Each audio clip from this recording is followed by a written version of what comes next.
எனக்கு முன்னாடியும் எனக்கு பின்னாடியும் பேச்சாளர்கள் அவங்க எல்லாருக்கும் நிறைய அனுபவங்கள் இருக்குது. அவங்க எல்லாருக்கும் நடுவில் என்னை இங்கே கூட்டிகிட்டு வந்துட்டு என்னை பேச சொல்லியிருக்காங்க. இப்படி ஒரு ஆனர் ஒன்று கொடுத்துருக்கீங்க, எனக்கு ரொம்ப மகிழ்ச்சியாக இருக்குது. இத்தனை மாணவர்களுக்கு முன்னாடி, இத்தனை கல்வியாளர்களுக்கு முன்னாடி, இத்தனை பேச்சாளர்களுக்கு முன்னாடி இப்படி கிடைச்ச விருது என் ஒருத்தனுக்காக கிடைச்ச விருது இல்லை. நம்ம கனவை நோக்கி நம்ம தைரியமாக போகலாம், பயம் இல்லாமல் போகலாம்னு நினைக்கிற உங்களில் இருக்கிற ஒவ்வொருத்தருக்கும் கிடைக்க ஒரு விருதாக தான் நான் அதை பார்க்குறேன்.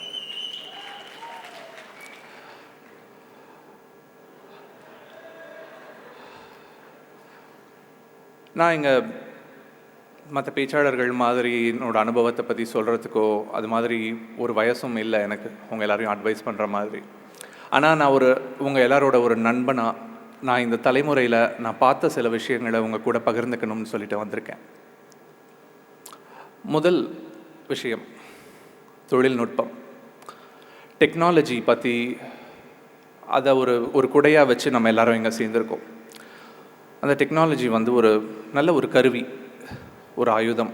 அதை எப்படி பயன்படுத்துகிறோம், எதுக்காக பயன்படுத்துகிறோன்றதை நம்மள நிறைய பேர் புரிஞ்சுக்கிறது இல்லை. முதல்ல நான் ஆரம்பிக்க போகிறது சோஷியல் நெட்வொர்க்ஸ், ஃபேஸ்புக், ட்விட்டர். எவ்வளவு நேரம் நம்ம அதில் செலவிடுறோம், எதுக்காக, அதோட பயன் என்ன, நம்ம என்ன சாப்பிட்றோம், நம்ம என்ன துணி போட்டிருக்கோம், நம்ம யாரோட நாயை கொஞ்சிக்கிட்டு இருக்கோம், அப்புறம் என்னெல்லாம் பண்ணிகிட்டு இருக்கோம். ஸோ நம்ம லைஃப் இது எல்லாத்தையும் நம்ம தினம் நம்ம ஷேர் பண்ணிகிட்டு இருக்கோம். ஏதாவது ஒன்று ஷேர் பண்ணணும். நம்மளோட ஒரு நாளோட ஒரு உச்சபட்ச லட்சியமே எத்தனை லைக் வாங்குகிறோம், எத்தனை பேர் நம்மள்த ஷேர் பண்ணுறாங்க அப்படின்றது அதை நோக்கி போயிட்டுருக்கோம். அடுத்தது செல்ஃபி.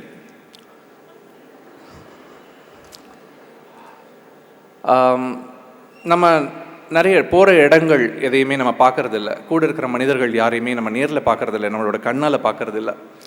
எல்லாமே செல்ஃபியில் தான் நமக்கு தெரியுது. கொஞ்ச நாள் கழிச்சு ஓஹோ இங்கே போய் நம்ம செல்ஃபி எடுத்திருக்கோம், நம்ம தான் அதில் ஹீரோவாக இருக்கோம். இந்த படம் பார்க்கும்போது ஒரு செல்ஃபி, இல்லை போய் சாப்பிட்டுட்டு இருக்கும்போது செல்ஃபி. ஒரு சமீபத்தில் ஒரு ஃப்ளைட்டில் ஒருத்தவங்களை மீட் பண்ணேன். அவங்களோட தொழில் என்னென்னு கேட்டப்போ அவங்க செல்ஃபி ஸ்டைலிஸ்ட்டுன்னு சொன்னாங்க. ஸோ செல்ஃபி எடுக்கிறவங்களுக்கு ஸ்டைல் பண்ணி விடுறது, எப்படி ஸ்டைல் பண்ணால் செல்ஃபீஸ்க்கு அதிக லைக்ஸ் கிடைக்கும்ன்றதுக்காக அதான் அவங்களோட தொழில் அப்படின்னு. இன்னும் கொஞ்ச நாளில் அந்த செல்ஃபி வாஸ்து ஸ்பெஷலிஸ்ட்னா வருவாங்க. செல்ஃபிக்கு முன்னாடி என்ன ஆப்ஜெக்ட் இருந்துச்சுன்னா உங்களுக்கு நல்லது நடக்கும் அப்படின்னு சொல்லிட்டு. இன்ஸ்டாகிராம்ஸ் இது மாதிரி ஒரு வர்ச்சுவலான ஒரு வேர்ல்டில் வாழ்ந்துட்டுருக்கோம். எது உண்மை, எது ஒரு மெய் நிகர் அப்படின்னு தெரியாத ஒரு சூழலில் நம்ம நிறைய பேர் இருக்கோம். இங்கே இருக்கிற எத்தனை பேருக்கு மல்டிபிள் சோஷியல் நெட்வொர்க்கிங் ப்ரொஃபைல்ஸ் இருக்குது? கை தூக்குங்க. ஓகே, கொஞ்சோண்டு பேர் மட்டும் உண்மை சொல்கிறாங்க.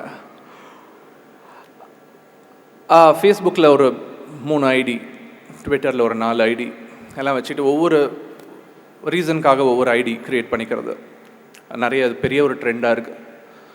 நம்மளை ஒரு ஸ்ப்ளிட் பர்சனாலிட்டியாக மாற்றிக்கிட்டு இருக்கு இந்த சோஷியல் நெட்வொர்க்கிங். நம்ம யாராக இருக்கணும்னு நினைக்கிறோம், எது உண்மையான நாமன்னு தெரியாது. உங்களோட நண்பர்கிட்ட நேரில் நீங்கள் பார்க்கும்போது அவங்கக்கிட்ட நீங்கள் வேறு விஷயம் சொல்லுவீங்க. அதே ஒரு ஃபேக் ஐடியில் போய்ட்டு நீங்கள் அவங்கக்கிட்ட நீங்கள் ஒரு கோபத்தை வெளிப்படுத்துவீங்க.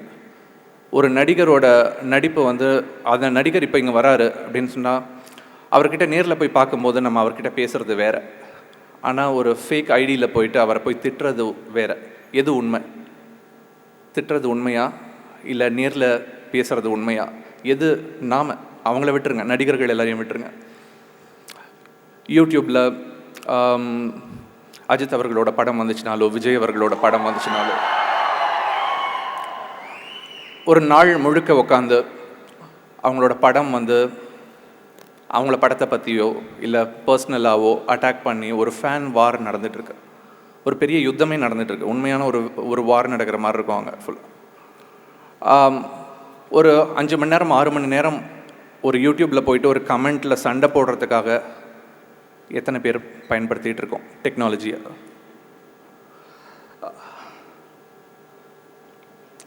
இதெல்லாம் பார்க்கும்போது இப்போது என்ன வெஸ்ட்டில்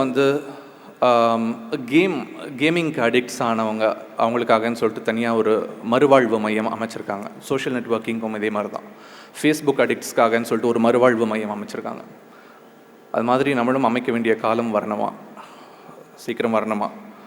திரைப்படங்களில் வந்து இன்னும் கொஞ்ச நாளில் வந்து Facebook and Twitter is injurious to ஹெல்த்னு எப்போல்லாம் ஃபேஸ்புக் காட்டுறாங்களோ அப்படின்னா போட வேண்டியிருக்கும். இது ஜோக், உண்மையில் போட்டால் கூட போட்டுருவாங்க. இதெல்லாம் நான் வந்து எதுவும் இப்படி பண்ணாதீங்க, இது பண்ணக்கூடாது, ஃபேஸ்புக் ட்விட்டர்னால் நல்லது கிடையாது அப்படின்னு சொல்ல. ஸோ நான் என்னோடய அப்சர்வேஷன்லாம் ஷேர் பண்ணிக்கிட்டேன். இது நம்மளோட முடிவு தான், நம்ம எடுக்கிறது தான். இதுக்கு தேவையில்லை, இது உண்மையில் தேவையா இல்லையா அப்படின்னு நம்ம எடுக்க வேண்டிய ஒரு முடிவு தான், நம்ம ஒருத்தரோட முடிவு. அது உங்கள் கையில் தான் இருக்குது. உங்களோட கனவு என்ன, நீங்கள் எதை நோக்கி போகிறீங்கன்றது இதை வந்து காலப்போக்கில் அதெல்லாம் கம்மி பண்ணிடும். அடுத்தது நான் சொல்ல வேண்டியது வந்து சொல்ல வந்தது இன்னொரு விஷயம். ஒரு டொமைனில் மட்டும் நம்ம ஃபோக்கஸ் பண்ணிட்டு போயிட்டுருக்கோம் எல்லாருமே. ஸோ அதுக்கு காரணம் என்னன்னு தெரியாது. ஏன் இன்ஜினியரிங் படிக்கிறீங்க, ஏன் மெடிசன் படிக்கிறீங்கன்னு சொல்லி கேள்வி கேட்டால் அதுக்கு நிறைய பேரோட பதில் வந்து நான் நல்ல மார்க் வாங்கினேன்றதால இருக்கும், ஆர் இல்லைனா எனக்கு மார்க் கம்மியாகிடுச்சுன்றதால இருக்கும், இல்லை எங்கள் அப்பா அம்மா சொன்னாங்க, இல்லை என்னோடய ஃப்ரெண்ட்ஸ் இங்கே தான் சேர்ந்தாங்க, நானும் அவங்க கூட சேர்ந்தேன். ஸோ எதை நோக்கி நம்ம போகிறோன்ற ரொம்ப சில பேர் தான் வந்து இந்த துறை மேலே இருக்கிற ஆர்வத்தினால அந்த துறையை தேர்ந்தெடுத்து வராங்க. நிறைய பேர் வந்து மார்க்னால் ஆர்ட்ஸ் படிக்கணும்னு ரொம்ப ஆசையாக இருக்கும், ஆனால் ரொம்ப நல்ல மார்க் வாங்கியிருப்பாங்க, இவ்வளோ மார்க் வச்சுக்கிட்டு ஆர்ட்ஸ் படிக்கக்கூடாதுன்னு சொல்லிட்டு இன்ஜினியரிங்கில் சேர்த்து விட்ருவாங்க. அதே மாதிரி அதோட ஆப்போசிட்டும் அதே மாதிரி தான் நடக்குது. நிறைய பேர் வந்து இன்ஜினியரிங் படிக்கணும்னு ரொம்ப ஆர்வம் இருக்கும், ஆனால் அதுக்கான மார்க்ஸ் இருக்காது, அதனால் அவங்க போயிட்டு ஆர்ட்ஸ் படிப்பாங்க. ஸோ ரொம்ப ஒரு மோசமான இன்ஜினியர்ஸும் மோசமான ஆர்டிஸ்ட்டும் வெளியில் வந்துக்கிட்டே இருக்காங்க ஒவ்வொரு வருஷமும் காலேஜஸை விட்டு. என்னோட ஒரு கோரிக்கையாக நான் இங்கே வைக்கிறது வந்து மாணவர்களுக்கு இல்லை, கல்வியாளர்களுக்கு. நம்ம பல துறை அறிவை சேர்ந்து கரிக்குலம் டிசைன் பண்ணணும். ஒரு ஆர்ட்ஸும் ஒரு டெக்னாலஜியும் சேர்ந்து சொல்லிக் கொடுக்கலாம். அது மாதிரியான ப்ரோக்ராம்ஸ் வந்து யூனிவர்சிட்டிஸும் காலேஜஸும் கொண்டு வரணும். இது வந்து ஒரு நல்ல சபை அதை முன்னாடி வைக்கிறதுக்கு. இப்போது இங்கே இருக்கிற கல்வியாளர்களால் முடியலன்னா கூட இன்னும் கொஞ்ச நாளில் இங்கே நீங்கள் மாணவர்களாக இருக்கிற நிறைய பேர் அந்த பொறுப்புக்கு வர போகிறீங்க. ஒரு கல்வி நிறுவனத்தை எடுத்து நடத்துறதுக்கான வாய்ப்பு இங்கே எத்தனையோ பேருக்கு இருக்குது. ஒரு நல்ல பதவியில் இருந்து இது மாதிரியான முடிவுகளை நீங்கள் எடுக்க முடியும். லாங்குவேஜ் ஸ்டடீஸ், மொழி படிக்கிற அதே சமயத்தில் அந்த மாணவர்களுக்கு வந்து நேச்சுரல் லாங்குவேஜ் ப்ராசஸிங்னு கம்ப்யூட்டர் சயின்ஸில் இருக்கிற ஒரு டெக்னாலஜி சொல்லிக் கொடுக்கலாம். இசை படிக்கிற அதே சமயத்தில் ஒலி நுட்பம் இல்லைனா ஒலி பொறியியல், சவுண்ட் இன்ஜினியரிங் படிக்கலாம். இசையும் சவுண்ட் இன்ஜினியரிங் டுகெதர் ஒரு கோர்ஸாக, சாண்ட்விச் கோர்ஸாக. பெயிண்டிங், 2D ப்ரெசன்டேஷன், ஸ்கல்ப்டிங், சிற்பங்கள் வித் 3D மாடலிங் கம்ப்யூட்டரில். ஸோ 2 துறையில் அவங்கள வல்லுநர்களாக ஆக்கிறதுக்கு நம்ம முயற்சி பண்ணலாம். ஒரு துறையோட அறிவு இன்னொரு துறைக்கு உதவி பண்ணும். நம்ம எதுக்காக நம்ம கெமிஸ்ட்ரி படித்தோம், எதுக்காக அந்த லேப்ஸில் போய் ஒவ்வொரு சால்ட்டோட நேமையும் கண்டுபிடிச்சிட்டு இருந்தோம், எதுக்காக ஃபிசிக்ஸ் லேபில் போய் ஏதோ எக்ஸ்பெரிமெண்ட்ஸ் பண்ணிட்டு இருந்தோம், ப்ராபபிலிட்டி எதுக்காக நம்ம லைஃப்பில் படித்தோம், இது மாதிரி நிறைய கேள்விகள் நமக்குள்ளே இருக்கும். ஆனால் அதெல்லாம் அப்ளை பண்ணுற மாதிரி நம்மளோட கனவு எங்கே இருக்கோ அந்த கனவுக்கு ஏற்ற மாதிரி நம்ம ரிவர்ஸில் நம்ம இன்ஜினியர் பண்ண ஆரம்பிக்கணும் நம்மளோட சொசைட்டியை. நமக்கு அந்த ப்ரிவிலேஜ் கிடைக்கல, ஆனால் நமக்கு அடுத்து வரப்போகிற தலைமுறைக்கு அது மாதிரியான ஒரு வழியை நம்ம செஞ்சு கொடுத்தோம்னா அது நம்மளோட ஒரு நல்ல ஒரு ஸ்டெப் நம்ம ஃபார்வர்டாக போகிற மாதிரி இருக்கும். அதே மாதிரி நிறைய farming technology with MBA, film appreciation with film technology, creative writing and publishing or printing technology, இது மாதிரி ஃபேஷன் டெக்னாலஜி கூட சேர்ந்து ஒரு ஃபேஷன் டிசைன் கூட சேர்ந்து ஒரு டெக்ஸ்டைல் இன்ஜினியரிங். ஸோ இது மாதிரியான சாண்ட்விச் கோர்சஸ் தான் நான் பேசிகிட்டு இருக்கேன். சந்திரமோகன் அவர்கள் பேசும்போது கேள்விகள் பற்றி சொன்னார். நம்ம குழந்தைகளாக இருக்கும்போது நிறைய கேள்விகள் கேட்குறாங்கன்ட்டு. அதுக்கான காரணம் என்னென்னு நானும் ரொம்ப நாள் யோசிச்சுட்டு இருந்தேன். நானும் என்னோடய பையனும் நிறைய கேள்வி கேட்பான். குழந்தைகள் ஸ்கூலுக்கு போனால் நிறைய கேள்விகள் வரும். காலேஜுக்கு போன உடனே அந்த கேள்விகளோட எண்ணிக்கை கம்மியாயிடும். அப்போ ஸ்கூல் விடும்போதே ஸ்கூல்லேயே ஒரு LKGயில் கேட்குற அளவுக்கு நம்ம வந்து 10th இல்லை 12th கேட்க மாட்டோம். முடிச்சுட்டு காலேஜுக்கு போன உடனே ஒரு கிளாஸில் 60 பேர் இருந்தாங்கன்னா அதில் 2 பேர் 3 பேர் தான் கேள்வி கேட்பாங்க. பேச்சுலர்ஸ் லெவலில், மாஸ்டர்ஸ் லெவலில் அதுவும் கிடையாது. ஸோ இது வந்து இந்த கேள்விகள்லாம் கேட்காம போகிறதுக்கு காரணம் மாணவர்கள் இல்லை, அதுக்கான காரணம் நம்மளோட கல்வி முறை. 60 பேர் ஒரு கிளாஸில் இருக்கும்போது ஒரு ஆசிரியருக்கு நேரம் இருக்காது ஒவ்வொருத்தரோட கேள்வியும் ஆன்சர் பண்ணுறதுக்கு. ஒரு கேள்வி கேட்கணுன்றதே ஒரு கில்ட்டாக மாறிடும். பயம் வேறு, நம்ம தப்பான கேள்வி கேட்டுருவோமோன்ற பயம் வேறு. ஆனால் நம்ம ஒரு தேவையில்லாத கேள்வி கேட்குறது மூலமாக எல்லாரோடைய நேரத்தையும் நம்ம வேஸ்ட் பண்ணுறோமோன்ற ஒரு பயத்தை நம்ம மாணவர்கள்கிட்ட கொண்டு வந்துகிட்டு இருக்கோம். இந்த பயம் வேணாம் அப்படின்னு சொல்கிறதுக்கு தான் என்னோட இன்னொரு ஒரு தாட் நான் ஷேர் பண்ணிக்கணும்னு நினச்சது. மார்க் வந்து யூஸே இல்லை.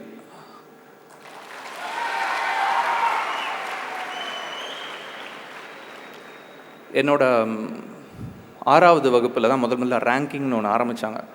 என்னோட 6வதுலேருந்து 7, 8, 9, 10, 10வதோட ஹாஃப் இயர்லி வரைக்கும் நான் ரேங்க்னே ஒன்று வாங்கினதில்லை. என்னோட தமிழ், இங்கிலீஷ் 2 சப்ஜெக்டில் மட்டும் நான் பாஸ் பண்ணிவிடுவேன் பார்டரில். மற்ற எல்லா சப்ஜெக்ட்லேயும் ஃபெயில். கெமிஸ்ட்ரிலாம் 7 மார்க், ஃபிசிக்ஸில் 5 மார்க், 100க்கு. ஸோ இப்படி தான் என்னோடய ஸ்கூல் போச்சு. எனக்கு கம்ப்யூட்டர் சயின்ஸ் மேலே இன்ட்ரெஸ்ட் வந்த உடனே தான் படிப்பு மேலே ஒரு ஆர்வம் வந்துச்சு. அது என்னோட 10th படிக்கிற சமயத்தில் தான் அந்த ஆர்வம் வந்துச்சு.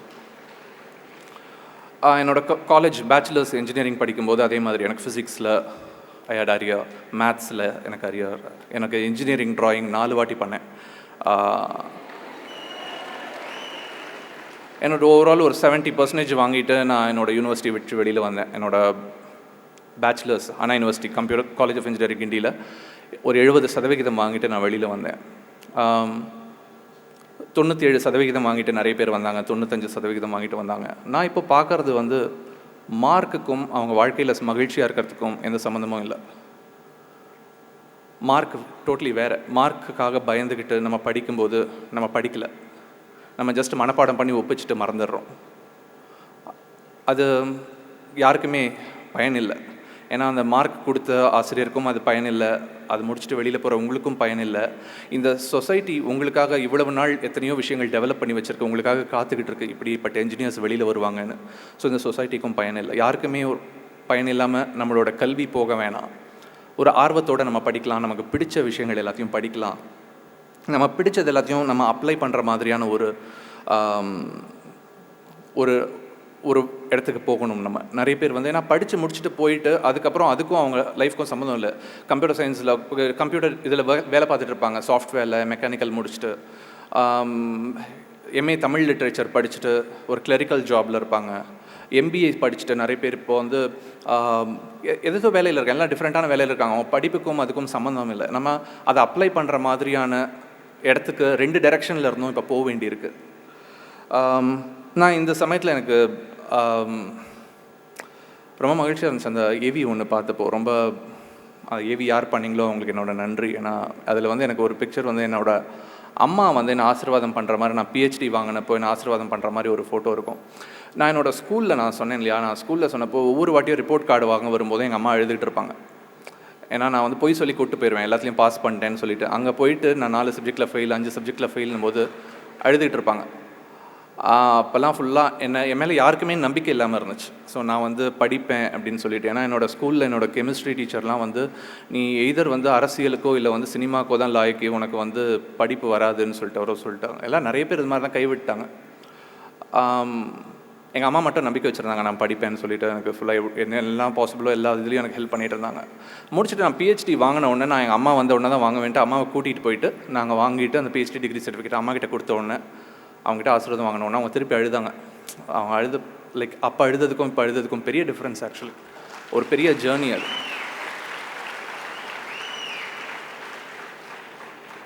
கல்வி கண்டிப்பாக முக்கியம் நம்ம எல்லாரோட வாழ்க்கையிலையும். நான் இங்கே இருக்கேன் அப்படின்றதுக்கு காரணம் என்னோடய பாடல்கள் மட்டும் கிடையாது. வெறும் பாடல் மட்டும் எழுதிக்கிட்டு இருந்தேன்னா என்னை நீங்கள் கூப்பிட்டுருக்க மாட்டீங்க. ஏன்னா என்னோடய கல்வி என்னோடய பாடலுக்கு எப்படி பயனுள்ளதாக இருக்குது. நான் படித்த இன்ஜினியரிங் என்னோட கிளாஸில் கூட படித்த ஒரு 80 பேர், அவங்க 80 பேர் பயன்படுத்துகிறத விட அதிகமாக இன்ஜினியரிங்கை நான் பாடல்களுக்கு பயன்படுத்திகிட்டு இருக்கேன். நான் படித்த ஒவ்வொரு பிரின்சிபல்ஸையும். அந்த கல்வி வந்து எங்கே நமக்கு பயன்படும்னு சொல்லிட்டு நமக்கு தெரியாது. இப்போ சமீபத்தில் நான் ஆரம்பித்த ஒரு இனிஷியேட்டிவ் டூபாடு அப்படின்னு சொல்லிட்டு ஒரு மியூசிக் போர்ட்டல். இங்கே சில பேர் வந்து அதில் சேர்ந்துருப்பீங்க, ஏற்கனவே அதில் இருக்கிற பாடல்கள் கேட்டுகிட்டு இருப்பீங்க. இசைத்துறை வந்து விழுந்துக்கிட்டு இருக்குது, பைரசினால் அடிப்படுது, இசையில் யாரும் பாடல்கள் வாங்க மாட்டேங்கிறாங்க, எல்லாம் பைரட் சைட்ஸ்லாம் போய் கேட்குறாங்கன்னு நிறைய கம்ப்ளைண்ட்ஸ் இருந்துச்சு. யாருமே லாபம் பார்க்கல. அதுக்கு என்ன தீர்வு பண்ணலாம் அப்படின்னு சொல்லிட்டு இருக்கும்போது என்னுடைய பொறியியல் எனக்கு ஹெல்ப்ஃபுல்லாக இருந்துச்சு. என்னுடைய அனுபவங்கள், என்னோடய நண்பர்கள் கூட வந்தாங்க, எல்லாருக்கூடையும் சேர்ந்து டிஸ்கஸ் பண்ணோம், நிறைய ஆராய்ச்சி பண்ணோம். அந்த ஆராய்ச்சியில் நிறைய கேள்விகள் கேட்டோம். கேள்விகள் கேட்குறது இல்லைன்னு நம்ம சொல்கிறோம் இல்லையா, நம்ம கம்ப்ளைண்ட் மட்டும் தான் பண்ணிக்கிட்டு இருக்கோம். ஆனால் அந்த கம்ப்ளைண்ட்ஸ் எல்லாத்தையும் நம்ம கேள்வியாக மாற்றும் போது நமக்கு பதில் கிடைக்கும். ஸோ அது மாதிரி நிறைய கேள்விகள் எழுதணும், இந்த இசைத்துறை ஏன் விழுந்துக்கிட்டு இருக்குன்னு. அதுக்கான எல்லா பதில்களையும் ஒன்று ஒன்றா எழுத ஆரம்பித்தோம். அந்த பதில்கள் எல்லாம் ஒட்டுமொத்தமாக சேர்த்து தான் இந்த டூபாடுன்ற ஒரு பிளாட்ஃபார்ம் கொண்டு வந்தோம். இங்கே நிறைய பேர் வந்து பேண்ட்ஸ் வச்சுருப்பீங்க, பாடல்கள் உருவாக்குவீங்க, எழுதுவீங்க, பாடல்கள் இசையமைக்க உங்களுக்கு பிடிக்கும். உங்களோட இவ்வளவு டெக்னாலஜிக்கு நடுவுலையும் இதெல்லாம் நீங்கள் பண்ணிகிட்டு இருந்தீங்கன்னா உங்களுக்கு ஒரு நல்ல ஒரு பிளாட்ஃபார்ம் இருக்குது. டூபாடுவில் வந்து உங்களோட பாடல்கள் நீங்கள் வந்து கொண்டு வந்து கொடுக்கலாம். நீங்கள் அந்த டூபாடு போர்ட்டல் நீங்கள் போய் பார்க்கும்போது உங்களுக்கு தெரியும் நாங்கள் எப்படி ஒவ்வொரு விஷயமும் அதில் அட்ரஸ் பண்ணியிருக்கோம். ஏன்னா ஒரு இசைன்றது வந்து அந்த இசை கலைஞரோட குடும்பத்துக்கு போய் சேரணும், அவருக்கு நேரடியாக போய் சேரணும். பைரசியை அட்டாக் பண்ணுறதுக்கான என்னெல்லாம் பண்ணியிருக்கோன்னு சொல்லிட்டு நீங்கள் அங்கே வந்து பாருங்கள். நிறைய இது மாதிரி யோசிக்க ஆரம்பிக்கும் போது நமக்கு பதில்கள் கிடைக்கும். தொடர்ந்து கேள்விகள் கேளுங்க, பயப்படாதீங்க, தவறு பண்ணுறதுக்கு பயப்படாதீங்க, புதுசாக எக்ஸ்பெரிமெண்ட் பண்ணுறதுக்கு பயப்படாதீங்க. சோஷியல் நெட்வொர்க்கிங்க ரொம்ப நல்ல ஒரு கருவி உங்களோட வளர்ச்சிக்கு, உங்களை முன்னாடி கொண்டு போகிறதுக்கு. அதை பத்திரமா கேர்ஃபுல்லாக பயன்படுத்துங்க. இதெல்லாம் சொல்லிக்கணும்னு ஆசைப்பட்றேன். எனக்கு இங்கே வாய்ப்பு கொடுத்ததுக்காகவும் இந்த விருதுக்காகவும் ஐசிடி ஆக்ட் எல்லாருக்கும் நன்றி. வணக்கம்.